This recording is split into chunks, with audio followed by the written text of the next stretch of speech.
Hello दोस्तों, नमस्कार। तो दोस्तों, आज हम जानेंगे प्रकृति की सुंदरताओं को खुद में समेटी हुई अंडमान और निकोबार द्वीप समूह को। भारतीय द्वीप समूह।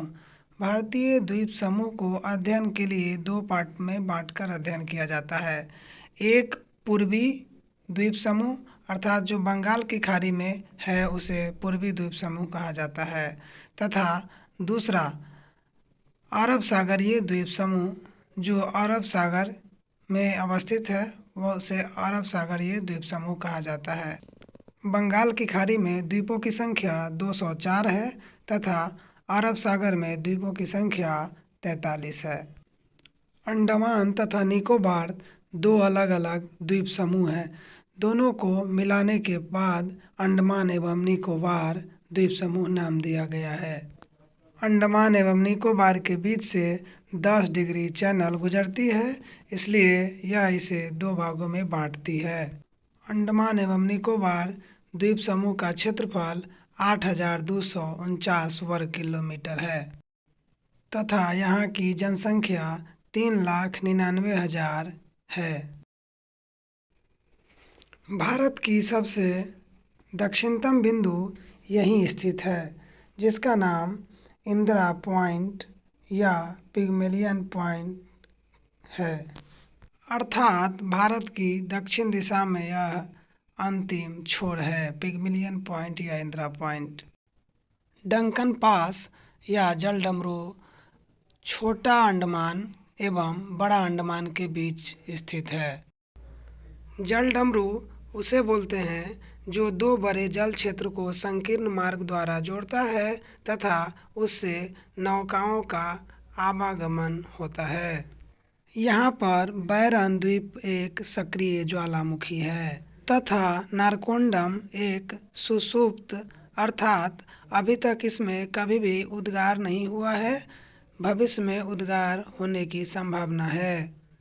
सैडल चोटी जिसकी ऊंचाई 738 मीटर है, अंडमान द्वीप की सर्वोच्च चोटी है।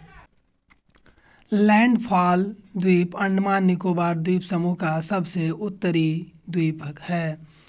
यह म्यांमार से कोको जल मार्ग द्वारा अलग होता है।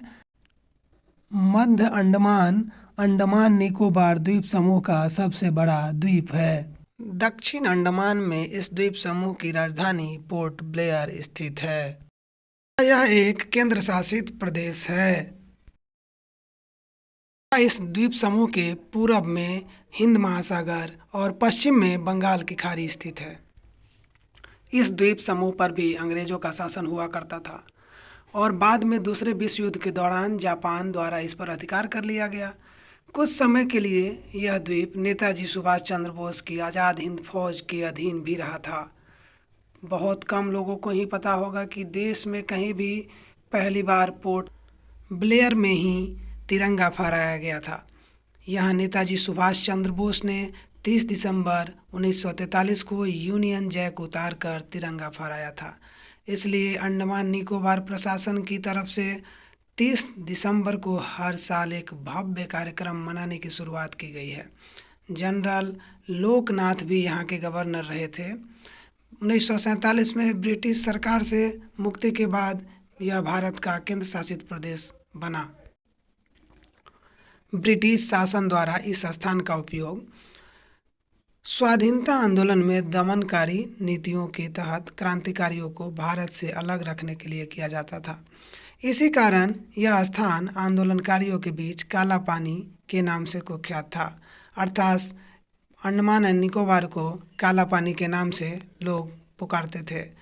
कैद के लिए पोर्ट ब्लेयर में एक अलग प्रकार का कारागार बनाया गया था जिसका नाम सेल्युलर जेल था।